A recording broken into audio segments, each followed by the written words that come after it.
Compte rendu de la réunion ordinaire du Conseil des ministres provinciaux de ce vendredi 7 mars 2025.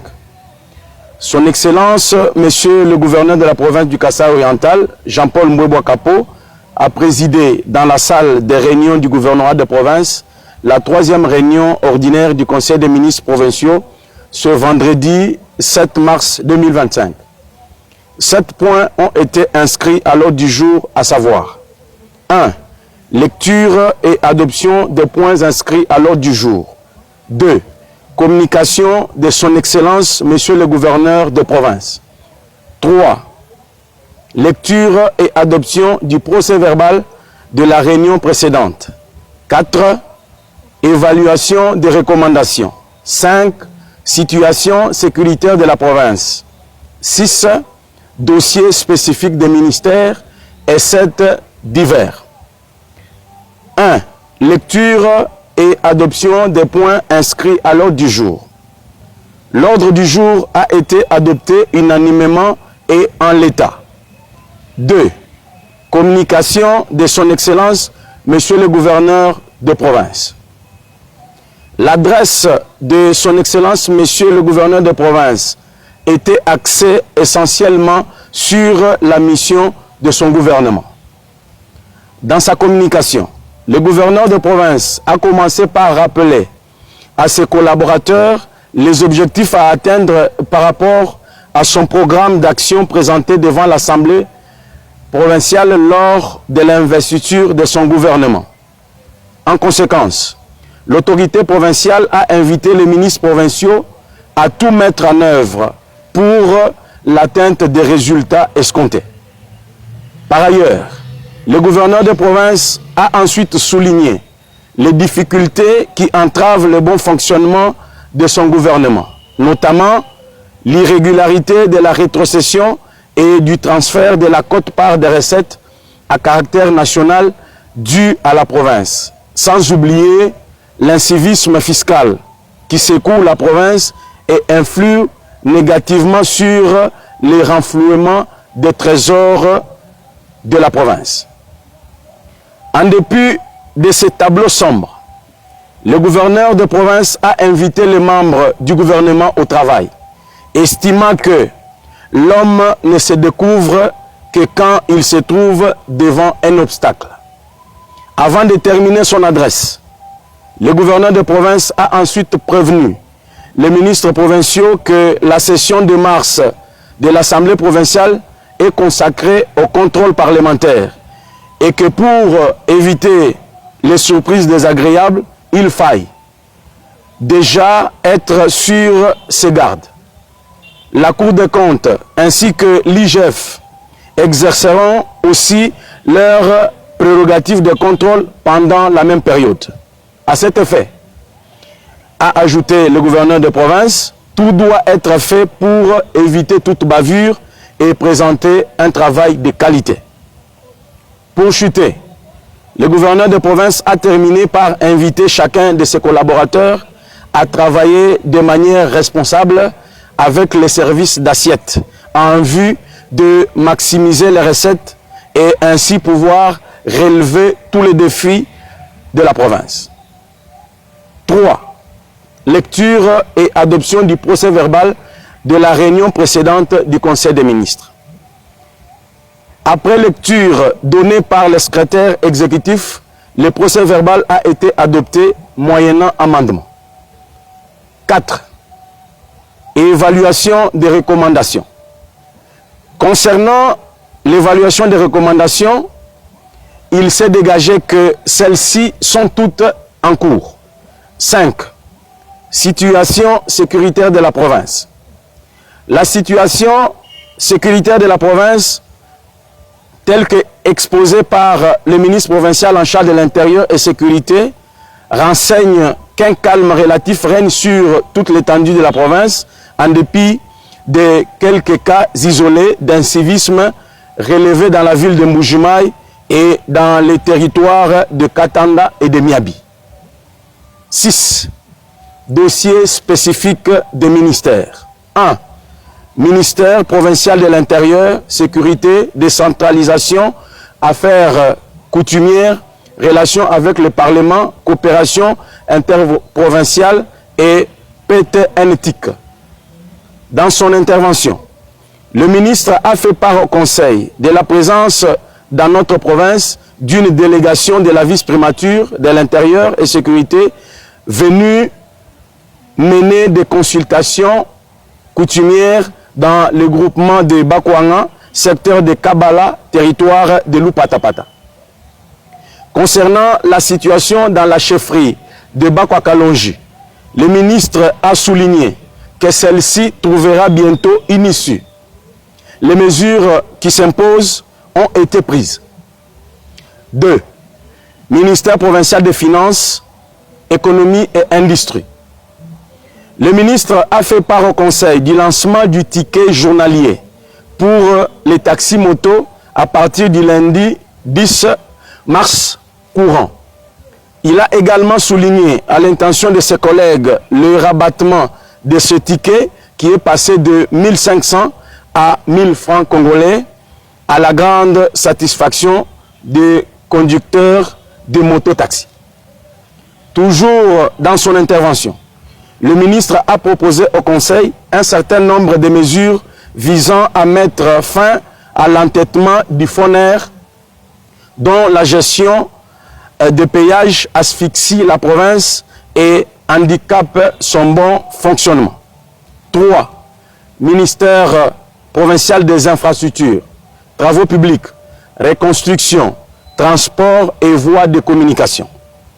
Le Conseil a été informé sur la situation dans les différents chantiers ouverts dans la province, notamment ceux confiés à Safrimex, JMC, GREC7 et ACGT. De manière globale, tout se passe normalement, sauf dans les chantiers gérés par la JMC où les choses évoluent très difficilement.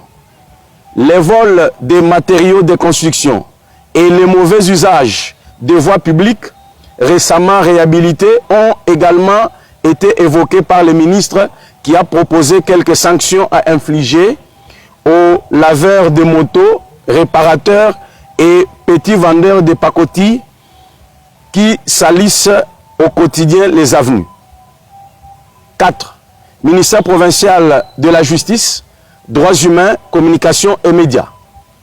Prenant la parole, le ministre a tenu le Conseil informé de la nomination du nouveau chef de division de la justice et a sollicité en conséquence l'implication de l'autorité provinciale pour sa prise effective de fonctions à la division provinciale. 5. Ministère provincial du plan, budget, ressources hydrauliques et électricité.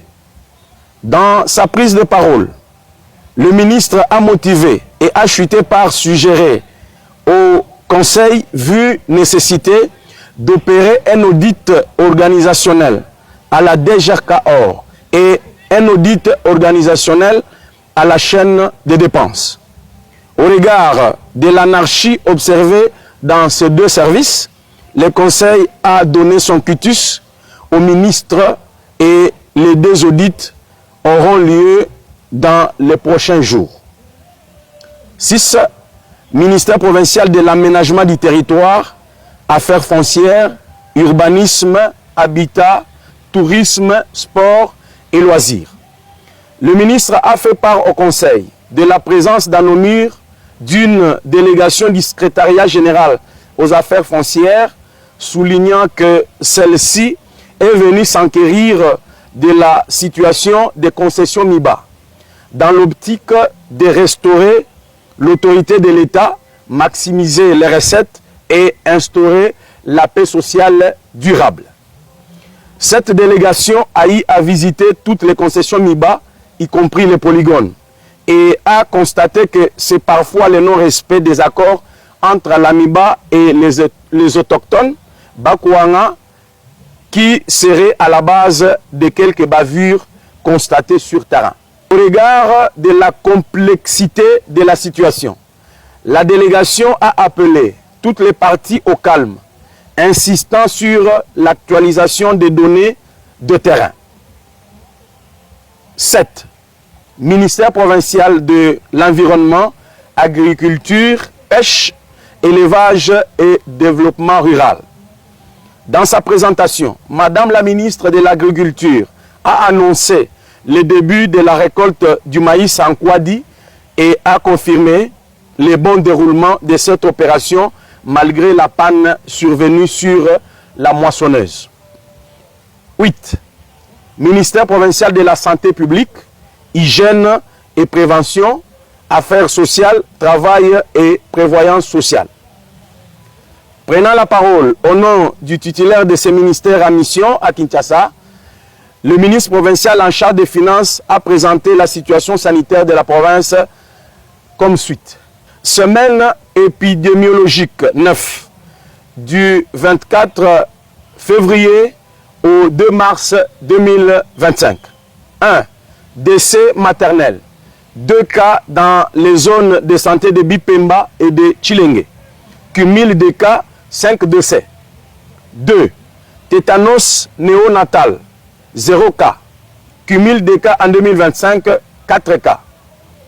3. Choléra, nouveau cas, 0. Cumul de cas 2025, 9 cas avec 0 décès. Cumul de cas depuis 2024, 287 cas, dont 18 décès. 16 zones de santé sur 19 sont touchées. 4. Mpox, 3 nouvelles notifications. Cumul de cas 2025, 9 cas, dont 2 confirmés contre 0 décès. Cumul de cas depuis 2024 à la semaine 9, 32 notifications, dont 2 cas confirmés. 8. Ministère provincial des Mines, Hydrocarbures, Entrepreneuriat, PMEA, Genre, Famille et Enfants. Madame la ministre en charge des Mines, qui rentrait fraîchement d'une mission de service à Kinshasa, a tenu les conseils informés de la palme remportée par notre province en matière d'entrepreneuriat. Elle a par la suite sollicité l'autorisation d'organiser dans les tout prochains jours une réunion avec les entreprises exploitant les carrières de matériaux de construction avec l'appui du gouverneur de province. Au regard de la pertinence de cette démarche, l'autorité provinciale n'y a trouvé aucun inconvénient, mais a souhaité qu'il y soit associé certains services, notamment les divisions provinciales des mines et des infrastructures et travaux publics. 7. Les divers. Dans les divers, le ministre provincial en charge des infrastructures et travaux publics rapporte au Conseil que malgré l'organisation de 3 journées portes ouvertes par la société Onio BT, la population ne semble pas toujours convaincue de la réalité du courant produit par cette société, nuançant toutefois que les innovations n'ont pas toujours été faciles à accepter. Commencé à 13h37, la réunion ordinaire du Conseil des ministres a pris fin à 18h13. Maître Ilunga Pascal, ministre en charge de la communication et médias et porte-parole du gouvernement.